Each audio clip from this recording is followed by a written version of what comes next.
What's going on, guys? Briar Rabbit here. In the Taken King expansion, artifacts were introduced as a somewhat extraneous piece of gear for our guardians. They contributed to our light level and character stats, but offered little in the way of gameplay impact, and mostly were regarded as a way for Bungie to increase the number of gear slots a guardian needed to fill to raise their light level. With the rise of Iron, artifacts are getting a huge change.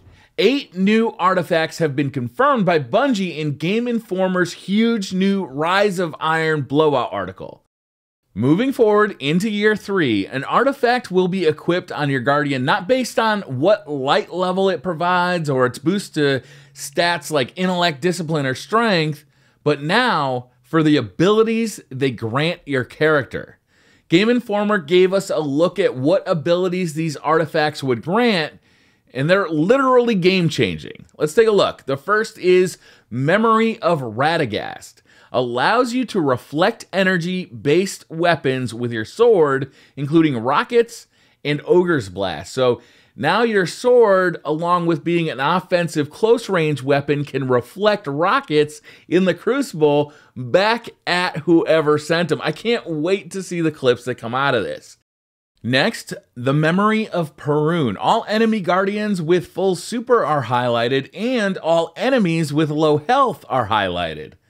Memory of Jolder eliminates the sprint cooldown. This is going to make so many guardians so happy because that sprint cooldown literally always seems to affect you at the worst possible moment.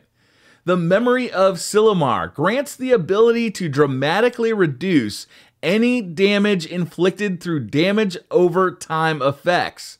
I dub thee Thornproofing. Memory of Fellwinter. When used, you lose your super, but gain an additional grenade and melee charge, a boost to all your stats, and orbs recharge grenade and melee abilities. So if you have a super on your character that you don't find tremendously useful for the activity in question, you can just get rid of your super and get more melees and more grenades. Next, we see the Memory of Gellion. Grants a more detailed radar at all times, and radar persists when aiming primary weapons. The Memory of SKORY will bathe your Guardian in a glowing and inspiring light, speeding up the super recharge of all nearby allies. I bet the guys who do trials carries on the weekend are really going to appreciate if you have this one equipped. Memory of Timur. Powers up your melee, giving it a chance to turn low-power minions of darkness into allies. These enemies will now fight at your side. The effect lasts for 30 seconds or until meleeed again. I can't wait to create an army of Thrall to fight for my bidding. So those are the 8 artifacts we know about, but the Game Informer article actually goes on to suggest there may be more, and names the survivors, Ephraim and of course Lord Saladin. Now, these are 2 Lords of Iron that did not lose their lives to the initial outbreak of the Siva virus. So perhaps we'll be learning more during the story of Rise of Iron about their artifacts if they are going to have some. So this all sounds great, right? How do we collect these new artifacts, though? Well, when players visit the new social area at Fellwinter's Peak, they will meet a new vendor named Tyra Karn.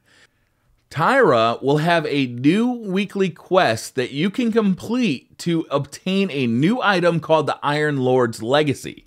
This item can be redeemed for one of 3 artifacts that Tyra has on offer in any given week. So over the course of 8 weeks or perhaps more, players will be able to acquire all of these artifacts.